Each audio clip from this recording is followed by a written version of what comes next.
우리가 이제 내일부터 고난주간을 맞이합니다. 우리가 히라구의 찬양의 고백처럼 갈보리산에 오르신 주님을 우리가 묵상하며 한 주간 동안도 정말 십자가를 사랑하며 십자가를 의지할 수 있는 저와 여러분 모두 될 수 있기를 주 이름으로 축원합니다. 에베소 4장부터는 오늘 본문이 이제 성도들의 실제적인 신앙생활에 대해서 교훈하고 있습니다. 그래서 오늘부터 이제 주시는 말씀을 통해서 우리가 교회의 지체가 되어지고 또한 부르심에 합당한 신앙생활을 해야 된다라고 말씀하고 있습니다. 우리 본문 1절 다시 한번 같이 읽어볼까요? 시작. 그러므로 주 안에서 갇힌 내가 너희를 권하노니 너희가 부르심을 받은 일에 합당하게 행하여. 아멘. 우리를 하나님께서 부르셨다라는 거예요. 저와 여러분이 교회를 스스로 나온 것 같지만 부모님이 신앙생활에서 저절로 내가 이 교회를 나온 것 같지만 실상은 하나님께서 각 사람을 부르신 거예요. 하나님이 부르셨기에 부름바 되어서 우리가 나온 것이요 하나님의 일꾼 된 것이요 부름에 합당한 삶을 살아가게 된다라고 오늘 바울은 말하고 있는 것입니다. 그러면서 이제 예수님의 몸된 교회에 이제 우리가 구성원을 이루고 또한 권속이 되어지고 우리가 지난 시간 3장 6절에서 그리스도 안에서 함께 상속자가 되고 함께 지체가 되고 함께 약속에 참여한 자가 되었다 말하고 있지요. 함께 언제나 주님 안에서 우리는 하나 되어지고 주님의 지체된 자들이 된다라는 것이죠. 이처럼 공동체 의식을 가질 때에 우리의 신앙생활은 참으로 하나님의 은혜를 받게 되어지는 것입니다. 이와 같이 예수님의 몸된 교회, 예수님이 머리가 되시고 우리가 몸의 지체를 이루는 이러한 공동체로서의 삶을 살아갈 때 우리에게는 하나님의 부르심에 합당한 그런 성도의 삶을 살아가야 한다는 것이죠. 그러므로 오늘 하나님께서 우리에게 부르심에 합당한 삶을 살아가는 것이 어떠한 삶이냐, 우리가 힘써 지켜야 될 것이 어떠한 삶이냐를 성경은 말하고 있습니다. 이어지는 2절은 여기에 필요한 덕목들을 구체적으로 말하죠. 우리 2절 말씀 같이 읽어봅니다. 시작. 모든 겸손과 온유로 하고 오래 참음으로 사람 가운데서 서로 용납하고. 아멘. 가장 먼저 요구되는 덕목 바로 겸손이라고 말합니다. 온유라고 말합니다. 오래 참음이라고 말하고 사람 가운데서 용납하는 것이라 말하고 있어요. 여러분, 신앙생활하는 것은 이처럼 우리가 하나님의 부름을 받은 자로서 함께 공동체를 이루어가는데 서로가 겸손과 온유와 오래 참음으로 이런 덕목들로 사랑 가운데에서 거하여야 한다는 것이죠. 여러분, 우리의 신앙생활은 이와 같이 우리 주님이 요구하시는 것, 하나님의 부름에 합당한 삶, 겸손한 삶, 온유한 삶, 오래 참음의 삶, 사랑의 수고가 필요하다는 것입니다. 여러분, 교회를 바라볼 때에 과연 이런 모습들이 우리 안에 넘치도록 이루어져야 되는데 우리는 때때로 보면 교회가 때로는 갈등과 다툼과 분열이 일어나는 것들을 보게 되죠. 왜 그럴까요? 거기에는 주님을 먼저 생각하지 아니하고 나를 생각할 때 그렇습니다. 다른 사람을 배려하지 않고 나만을 바라볼 때 그러게 되는 거죠. 세상은 그럴 수 있어요. 왜냐하면 세상은 개인주의와 이기주의가 팽배해 있습니다. 남 생각할 겨를이 없죠. 나 살기도 바쁘죠. 그러나 신앙생활은 교회 안에서는 절대로 용납되어서는 안 되는 것입니다. 어디 내가 먼저예요? 언제나 주님이 먼저요. 이웃과 우리 주위의 지체들이 먼저 되어야 되는 것입니다. 여러분, 그러므로 오늘 우리의 삶 가운데 과연 우리 안에 분열과 다툼이 있느냐, 아니면 서로 사랑으로 하나 되고 믿음 안에서 이루어져 있느냐, 우리의 믿음의 성숙도를 우리가 살펴볼 수가 있다는 것입니다.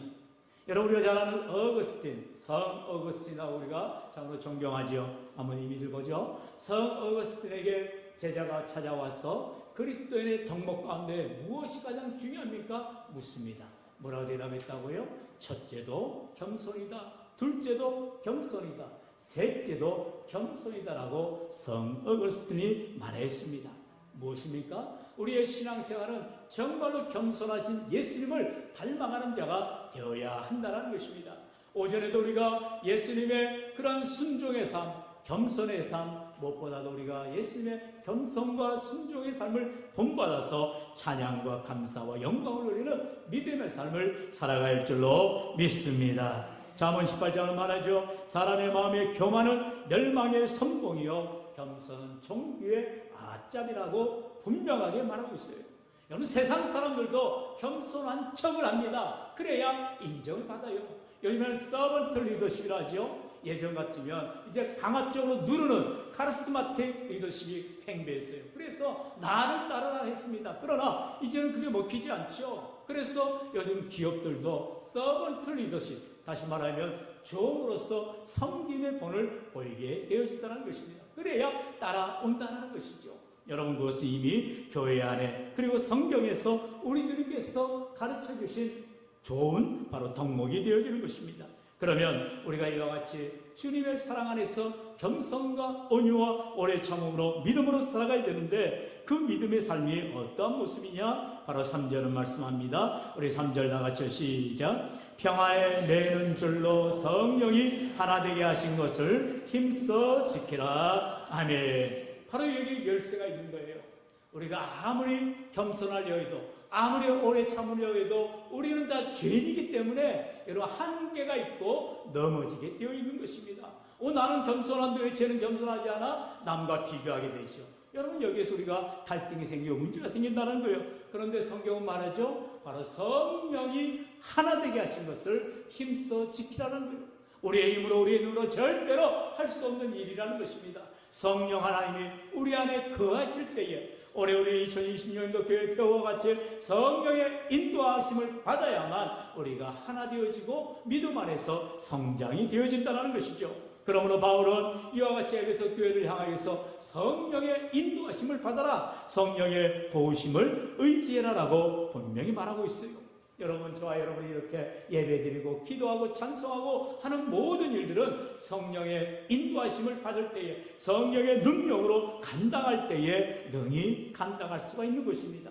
내 힘과 내 능력으로는요, 한계가 있는 거예요. 한두 번 하다가 지치는 거예요. 넘어지는 거예요. 내 힘으로는 절대로 감당할 수가 없다는 거지요. 그러므로 스가랴서 4장 6절에 말씀하시길, 만구의 여호와께서 말씀하실 때 이는 힘으로 되지 아니하며 능으로 되지 아니하고 오직 나의 영으로 되느니라. 할렐루야. 여러분, 오늘도 우리가 믿음으로 살아갈 때에 내 힘과 내 능력으로는 넘어질 수밖에 없다니까요. 오늘도 주님 의지하고 은혜를 구하고, 하나님 도와주세요, 하나님 함께 해주세요, 성령 하나님이 우리 안에 거하실 때에 우리를 마땅히 주의 복음에 합당한 자들로 살도록 인도하여 주신다 말씀하고 있는 것입니다.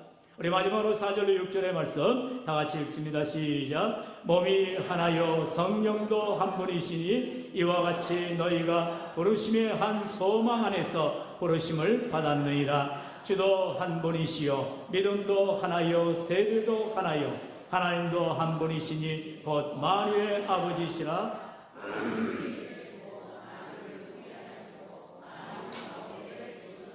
아멘. 아멘.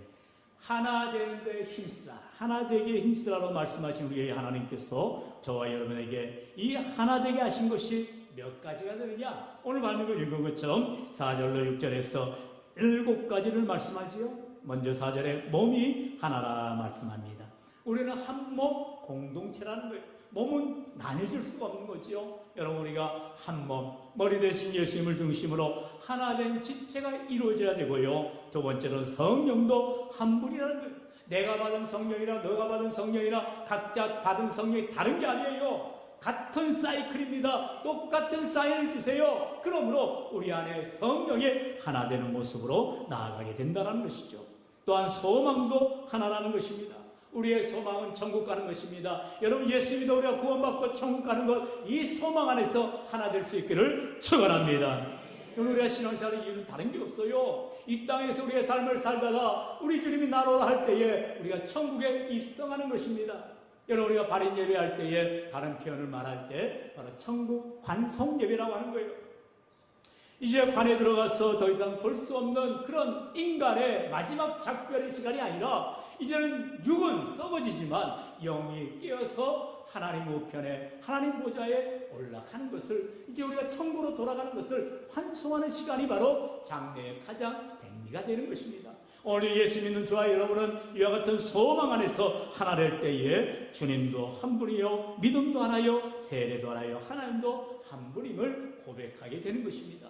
여러분, 신앙은 그래서 단순한 것입니다. 믿음은 틀림이 없어요. 우리가 하나 되는 성령의 역사하심을 통하여서 교회가 교회되어지고 성도가 성도가 되어지는 믿음의 삶을 살아가는 줄로 믿습니다. 여러분, 그렇다면 이 모든 것은 바로 한 분 성령님의 능력을 받아야만 우리가 하나 되는 이루어갈 수가 있다는 것이죠. 그러므로 오늘 우리가 구할 것 오직 성령의 충만입니다. 성령의 능력을 받아야 우리가 주님을 잘 섬겨나갈 수 있고요, 믿음으로 살아갈 수가 있는 것입니다. 오늘도 성령의 인도하심을 받아 순종하며 믿음의 길을 걸어갈 때에 우리에게 주어진 사명들을 믿음으로 충성되게 감당하며 하나님께서 우리로 하여금 원하시는 믿음의 삶, 믿음에 합당한 삶, 하나님의 부르심에 합당한 삶, 하나님께 영광 돌리는 저와는 모두가 될 수 있기를 주의 이름으로 간절히 축원합니다.